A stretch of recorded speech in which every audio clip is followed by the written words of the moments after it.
1937 साली मुंबईतील एका छोट्या घरात जन्म झाला. एका अशा मुलाचा ज्यानं पुढे जाऊन भारतीय उद्योग जगताचा चेहरा बदलून टाकला. होय, तो मुलगा म्हणजे रतन नवल टाटा. लोक म्हणतात ना, मोठा होण्यासाठी पैसा लागतो, पण रतन टाटा सिद्ध करतात की मोठं होण्यासाठी मन मोठं असावं लागतं. रतन टाटा यांचा जन्म झाला 28 डिसेंबर 1937 रोजी मुंबईत. त्यांचं कुटुंब पारशी होतं, टाटा घराणं, जे उद्योगात प्रसिद्ध होतं. पण त्यांच्या आयुष्यात लहानपणापासूनच वेगळं वादळ आलं. फक्त 10 वर्षांचे असताना आईवडिलांचा घटस्फोट झाला आणि त्या वयातच त्यांनी जगाच्या कठोर वास्तवाला सामोरं जाणं सुरू केलं. रतन लहान असताना खूप शांत, लाजाळू आणि संवेदनशील होते. त्यांना लोकांशी जास्त बोलायला आवडत नसे, पण निरीक्षण करायला फार आवडायचं. त्यांचा स्वभाव प्रामाणिक, पण मनात एक आग होती, काहीतरी करून दाखवायचं. त्यांचं शिक्षण झालं मुंबईतल्या कॅम्पियन स्कूल आणि नंतर कथीड्रल अँड जॉन कॅनन स्कूलमध्ये. त्यांनी पुढे कॉर्नेल युनिव्हर्सिटी USA मधून आर्किटेक्चर आणि इंजिनिअरिंगचं शिक्षण घेतलं. त्या काळात ते परदेशात राहत होते, पण मन मात्र भारतात होतं. त्यांना जाणवत होतं की माझं ज्ञान, माझी क्षमता भारतासाठी वापरली पाहिजे. परत भारतात आल्यानंतर रतन टाटा यांनी टाटा समूहात आपला प्रवास सुरू केला. पण इथेही सर्व काही सोपं नव्हतं. लोक म्हणायचे, हा तर दत्तक मुलगा आहे, त्याला उद्योगाचं काय कळणार? याच्याकडे अनुभव नाही, हा फक्त नावासाठी टाटा आहे. पण रतन टाटा यांनी एकही शब्द न बोलता उत्तर दिलं, कामातून. पहिली नोकरी होती टाटा स्टील जमशेदपूर. तेथे त्यांनी ऑफिसमध्ये नाही तर फॅक्टरीत कामगारांसोबत काम केलं. हात काळवंडले, घाम गाळला, स्टीलच्या कारखान्यात दिवस-रात्र काम केलं. लोकांना वाटलं होतं, हा मालकाचा मुलगा ऑफिसमध्ये बसून आदेश देईल. पण रतन टाटा जमिनीवर उतरले.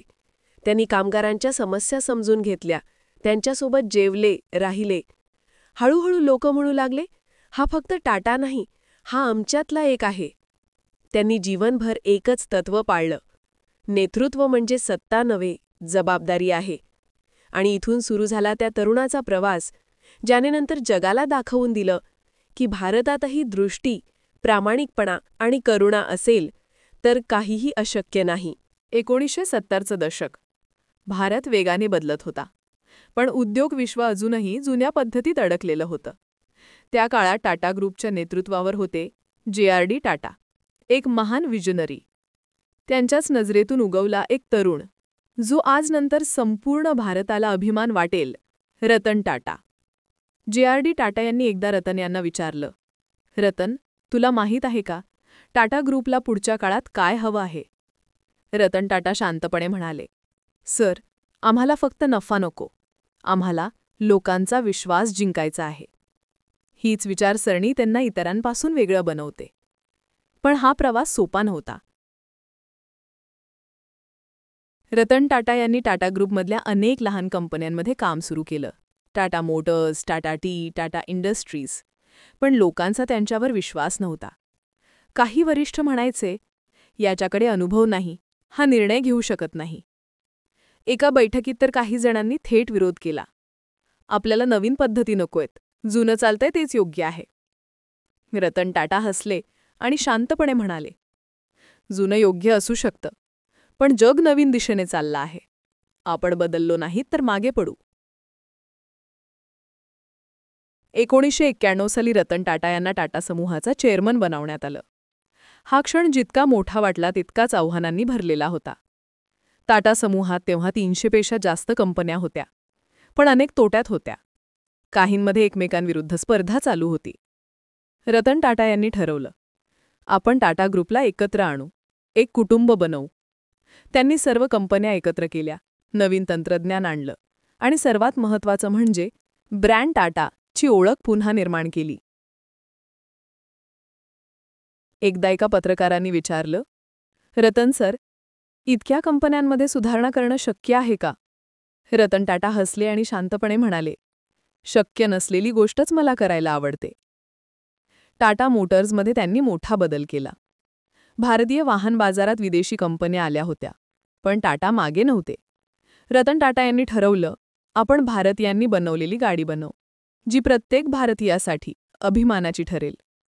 हीच बीजं होती टाटा इंडिकाच्या निर्मितीची. पण जेव्हा त्यांनी इंडिका कारचा डिझाईन आणि प्लॅन समोर मांडला, कंपनीतल्या काही जणांनी हसून म्हटलं, रतन, कार बनवणं हे आपलं क्षेत्र नाही. आपण स्टील, चहा, हॉटेल्स करतो, कार नाही. रतन टाटा शांत होते, पण मनात निर्धार होता. भारतीय कार भारतीयांच्याच हातून बनणार. त्यांनी इंडिका प्रोजेक्ट सुरू केला. कठीण काळ, अपयश, अडचणी, पण थांबले नाहीत. आणि अखेर 1998 मध्ये भारताने पाहिली पहिली भारतीय बनावटीची कार, टाटा इंडिका.